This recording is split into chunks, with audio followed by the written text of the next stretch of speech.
Colombia, the nationwide demonstrations against the government of Ivan Duque continue for the 15th day despite the heavy state repression. An intervention study in the population with vaccine candidates Abdala and Soberana 02 continues in Cuba. The Israeli attacks on Palestinian civilians in occupied East Jerusalem and the Gaza Strip continue, having caused at least 56 deaths.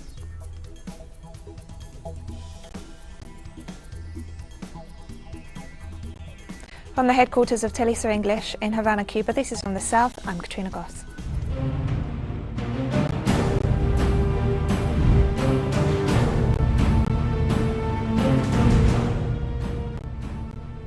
In Colombia, the national mobilizations called by the National Strike Committee continue following the failure of talks with President Ivan Duque due to his government's resistance to hear the public's demands.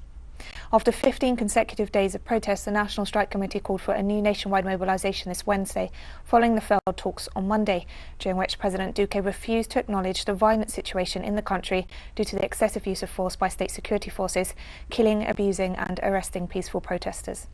The latest strike action seeks to demand the withdrawal of the government's neoliberal economic reforms and negotiate an emergency plan to address the pandemic.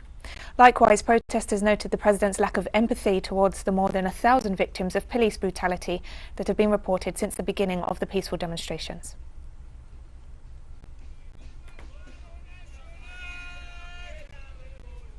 And people mobilized across Colombia this Wednesday as the anti-government protests show no sign of stopping despite the heavy state repression.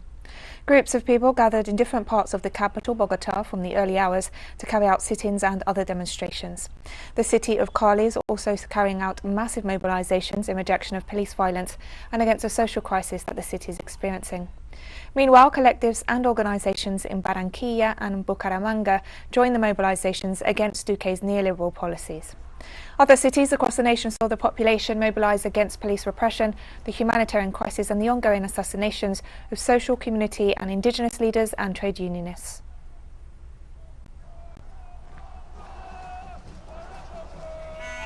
And during the 15th day of national protests in Colombia, former guerrilla fighters mobilised in the department of Meta, south of Bogota, to reject the security forces' violent actions against the civilian population during the peaceful demonstrations that started on April 28th. They also demanded compliance with the peace agreement signed in 2016 and an end to the assassinations of former combatants and signatories to the accords, and marched in defence of the rights of farmers and indigenous communities.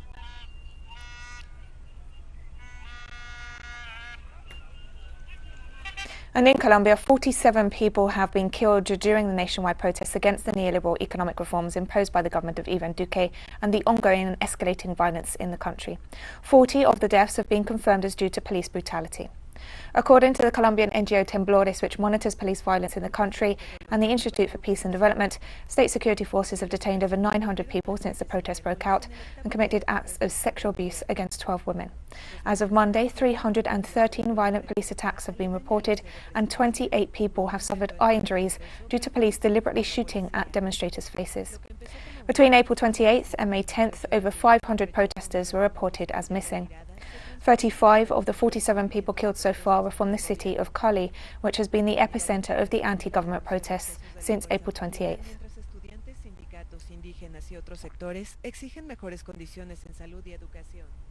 Outgoing President of Ecuador, Lenin Moreno, introduced a market-based price for gasoline and diesel in the middle of an economic crisis worsened by the COVID-19 pandemic.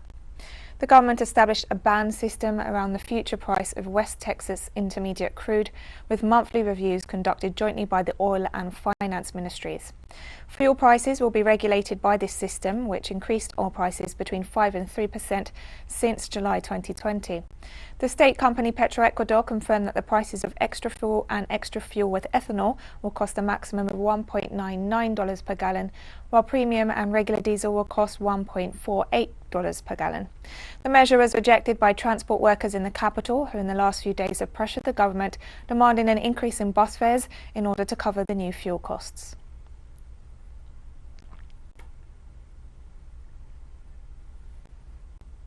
And staying in Ecuador, public transport sector workers in the capital resumed their activities on Wednesday after a two-day strike over increased fuel prices. As reported by the Mayor of Quito, Jorge Yunda, authorities reached an agreement with sector workers to resume the public transportation service in the capital after hearing the union's demands. Jorge Espin, a representative of the Chamber of Transportation of the Metropolitan District of Quito, confirmed that the Secretary of Mobility will expedite the process of the cooperatives that are waiting for authorization to increase fares from 25 to 35 cents as a means to cover increased fuel costs. He also stated that the negotiations would continue.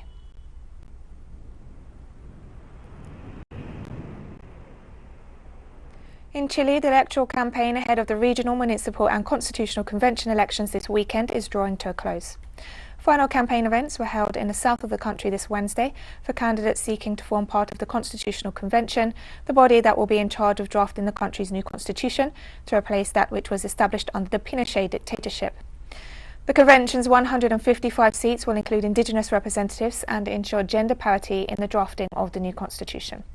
Campaign activities and the elections themselves were suspended for several weeks due to the COVID-19 pandemic. On May 15th and 16th, Chileans will go to the polls to elect the members of the Constitutional Convention, as well as governors, mayors and council members.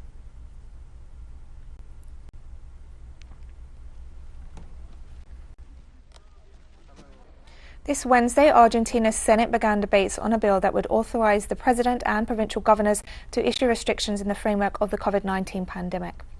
The debates are being held virtually and study the government proposal that suggests guidelines for the entire country, including preventative measures such as the mandatory use of masks and classification of different areas according to the epidemiological risk.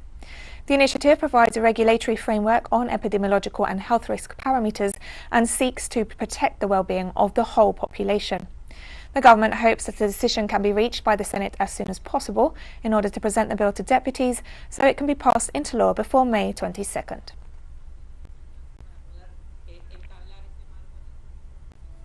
And we'll be right back after this very short break, so don't go away.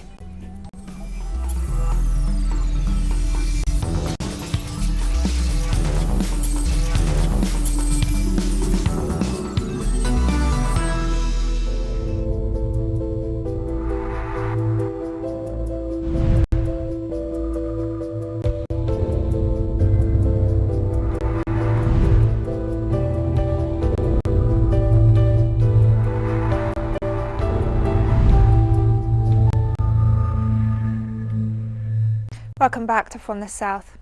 This Wednesday in Cuba, the intervention study in the population using vaccine candidates Abdala and Soberana 02 continued. The study that began on May 11th will include in its first stage health workers and medical students as well as other risk groups. According to information provided by health authorities, doses of the Abdala vaccine candidate have already been distributed in the western provinces of the country to be administered to all eligible people.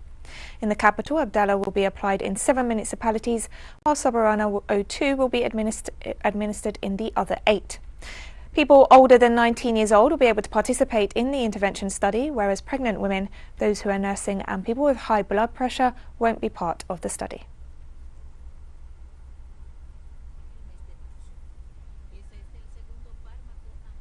On Wednesday, Thailand's Department of Corrections reported that nearly 3,000 inmates and officials in 2 prisons have tested positive for COVID-19.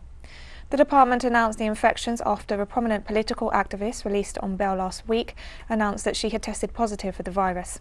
The authorities said they had performed proactive testing among 100% of officials and inmates and found people infected with COVID-19 in a Central Women's Correctional Institution and the Bangkok Remand Prison.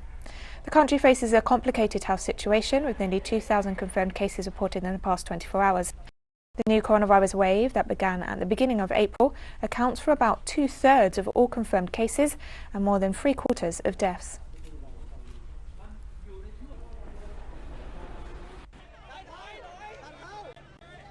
On Wednesday, India's coronavirus death toll surpassed 250,000 as the pandemic continues to rage across the country of 1.3 billion people, official data showed. Anand Ban, an independent health policy and bioethics researcher, warned that the official numbers of people dying due to COVID in India are an underestimate. Meanwhile, as the outbreak is easing in major cities, the virus appears to be running unchecked in India's vast rural hinterland, where 2/3 of its people live. According to the Health Ministry, 4,200 people died in the past 24 hours. At the same time, the number of confirmed cases rose by almost 350,000 to 23.3 million, the second highest figure in the world after the United States.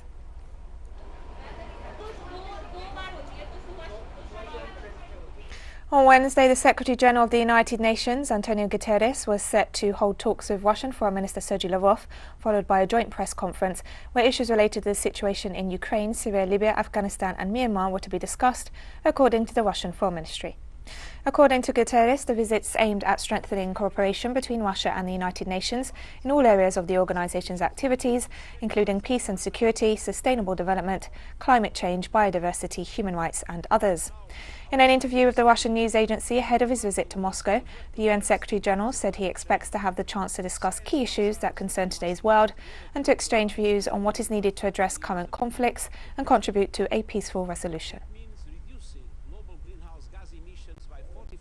From 2010 levels by 2030. This Wednesday, a Paris court ruled that Air France and Airbus should stand trial for involuntary manslaughter over their role in the 2009 crash in the Atlantic that killed 228 people.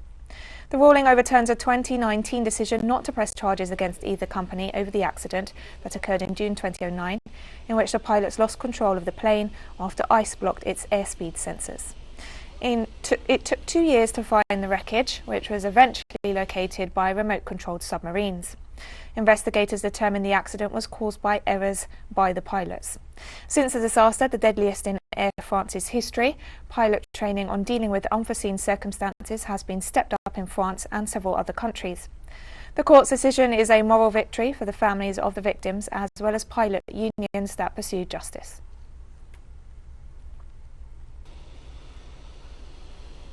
And we have more stories coming up after this final short break, so don't go away.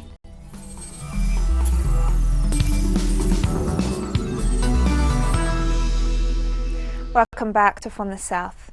Israel has continued bombing the Gaza Strip this Wednesday, targeting civilians and residential buildings, having killed at least 56 Palestinians, including 14 children, and wounding hundreds of others. Israel has waged hundreds of airstrikes since Monday on the besieged Gaza Strip.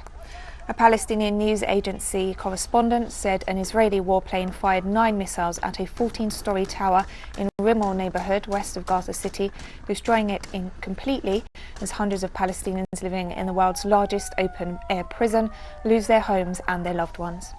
International Criminal Court prosecutor Fatou Bensouda said this Wednesday that the Israeli escalation of violence against the Palestinians in the Gaza Strip, the West Bank and East Jerusalem could amount to crimes under the Rome Statute. The ICC is currently investigating Israeli war crimes against Palestinians. As the Palestinian resistance movement mobilizes, the Israeli defense minister said that this is just the beginning and warned that buildings will continue to crumble. Meanwhile, Zionists have upped their attacks on Palestinian Arabs and their properties in major towns inside Israel, including Jaffa and Lydda. Israelis also attempted to vandalize mosques in both cities, seeking to set them on fire before residents clashed with them and forced them to run away.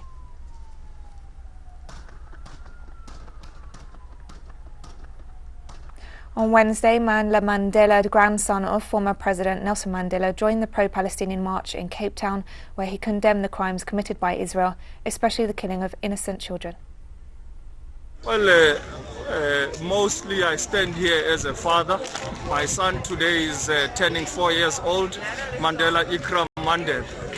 And to continuously witness children in Palestine being shot in the back, being put in prison, it really pains our hearts as fathers, as parents, and also as citizens in the Republic of South Africa that have witnessed such brutalities in our past. Pro-Palestinian protesters chanted slogans outside the White House in Washington, D.C. on Tuesday, calling on the United States government to stop aiding Israel. They stressed that as long as Israel enjoys U.S. support, then nothing will change for the Palestinian people. The Biden administration has urged both sides to avoid civilian deaths as Israel continues its violent attacks and bombardment of the Gaza Strip. Several countries, especially from the Arab League, have expressed their rejection of Israel's use of deadly weapons against the Palestinian civilian population. For the U.S. to stop aiding Israel, because if Israel is getting this power from the U.S., then nothing will change. There will always be violence. There will always be killing. There will always be this continuation of like you know what, just hatred amongst people. So the next step is on the American government. In my opinion, they're completely complicit with the $3.8 billion in military aid they give to Israel every year. The American government could leverage that aid to have them end the blockade on Gaza immediately. Protesters rallied outside the army headquarters in the Sudanese capital Khartoum to demand justice for protesters killed during anti-government demonstrations in 2019. 2 people were killed and dozens wounded as Sudanese security forces dispersed the rally, the army acknowledged on Wednesday. Hundreds gathered on Tuesday evening outside the army headquarters, the site where thousands gathered in 2019, initially demanding the ousting of President Omar al-Bashir and urging a transfer to civilian rule. The date marked 2 years since the violent dispersal of the mass encampment outside the army headquarters. We accuse Mohammed Hamdan Daglo, his brother Abed al-Hajim Hamdan Daglo, and the Rapid Support Forces militia of committing the crime of dispersing the citizen, during which they kill, burn, destroy, and spread corruption. After the 3rd day of July, we will announce the start of an open revolutionary escalation and announce its schedule and actions, during which we will use all our innovative peaceful weapons. We will then announce the launch of the Justice Revolution. A spokesperson for the Taiwan Affairs Office of China's State Council reiterated on Wednesday that the One China principle must be observed when handling affairs related to Taiwan's participation in events of international organizations, including the World Health Organization. The declarations came at a press briefing in Beijing after several foreign forces recently expressed their support for Taiwan's participation at the 74th World Health Assembly to begin on May 24th. From 2009 to 2016, the Taiwan province had been able to participate in the assembly as an observer in the name of Chinese Taipei, a special arrangement made through cross-strait consultations on the basis of the 1992 consensus that embodies the One China principle, upheld by both sides of the Taiwan Strait. There is only one China in the world, and Taiwan is a part of China's territory. The participation of China's Taiwan region in activities of international organizations, including WHO, must be handled in accordance with the One China principle. This is a fundamental principle established by the UN General Assembly Resolution 2758 and World Health Assembly Resolution 25.1. On Wednesday, Tajikistan's government announced that 8 people had been killed and many properties were destroyed in landslides across the country following heavy rainfall. The southern Katlan region was the worst affected by the latest landslides that struck on Tuesday, with 3 people killed in the provincial city of Kolob, according to the country's emergency committee. The landslides also impacted rural districts surrounding the country's capital, Dushanbe.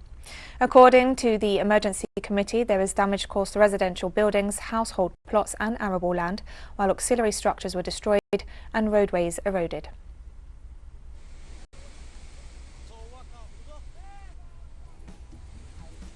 And we've come to the end of this news brief, but we finish with Pink Floyd's Song for Palestine as the apartheid state of Israel continues its criminal attacks. Remember, you can find these and many other stories on our website and our social media pages. For teleSUR English, I'm Katrina Goss. Thank you for watching.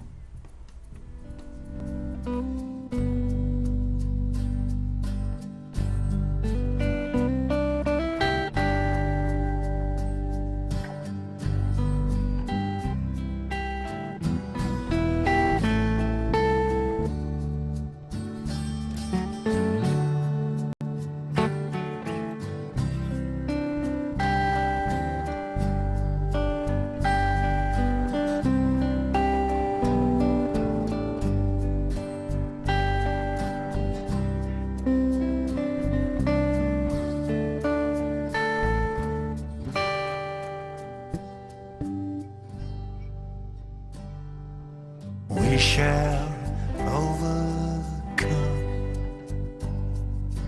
We shall overcome. We shall overcome someday.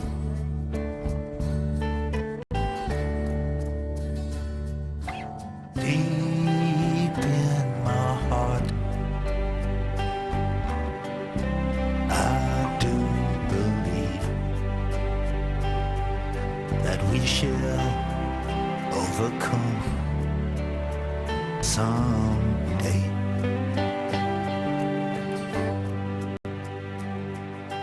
and we'll walk hand in hand. We'll walk hand in hand. We'll walk hand in hand.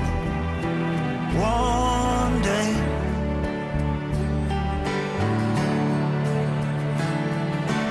Deep in my heart, I do believe that we'll work hand in hand one day.